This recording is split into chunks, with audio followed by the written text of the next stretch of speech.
തിരുവനന്തപുരം കോർപ്പറേഷനിലെ ജനകീയ ഭരണസമിതിയെ അട്ടിമറിക്കാൻ അവിശുദ്ധ കൂട്ടുകെട്ടിനൊരുങ്ങി ഇടത് വലത് മുന്നണികൾ. നാളെ ചേരുന്ന കൗൺസിൽ യോഗത്തിൽ അവിശ്വാസ പ്രമേയം കൊണ്ടുവരാനാണ് നീക്കം. ഇടതുമുന്നണിയുടെ പിന്തുണയോടെയാണ് UDF അവിശ്വാസം കൊണ്ടുവരുന്നത്. തിരുവനന്തപുരം നഗരസഭയിൽ BJP ഭരണസമിതിയെ അട്ടിമറിക്കുകയെന്ന ലക്ഷ്യത്തോടെയാണ് നീക്കം. ഇത് സംബന്ധിച്ച് അവിശ്വാസ പ്രമേയം കൊണ്ടുവരാനാണ് UDF തയ്യാറെടുക്കുന്നത്.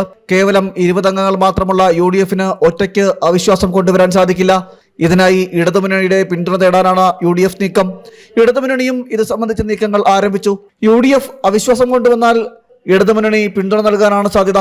ഇതോടെ ഇന്ത്യ മുന്നണി എന്നത് സംസ്ഥാനത്ത് യാഥാർത്ഥ്യമാകും. ഇടതുമുന്നണിയുടെ പിന്തുണയുണ്ടായാലും UDF-ന് അവിശ്വാസം സാധ്യമാകില്ല. 20 UDF അംഗങ്ങളും 29 LDF അംഗങ്ങളും ചേർന്നാലും 49 അംഗങ്ങൾ മാത്രമേ ഉണ്ടാകൂ. അവിശ്വാസം അംഗീകരിക്കണമെങ്കിൽ 51 അംഗങ്ങളുടെ പിന്തുണ വേണം. അവിശ്വാസം പാസ്സാകണമെങ്കിൽ ഒരു സ്വതന്ത്രന്റെ പിന്തുണ കൂടി വേണം. നിലവിൽ കണ്ണമ്മൂല വാർഡ് കൗൺസിലർ പാറ്റൂർ രാധാകൃഷ്ണൻ NDAക്ക് ഉറച്ച പിന്തുണ നൽകുന്നുണ്ട്. അതുകൊണ്ട് തന്നെ UDF-ന്റെ അവിശ്വാസ പ്രമേയം പരാജയപ്പെടാനാണ് സാധ്യത. ജനം, തിരുവനന്തപുരം.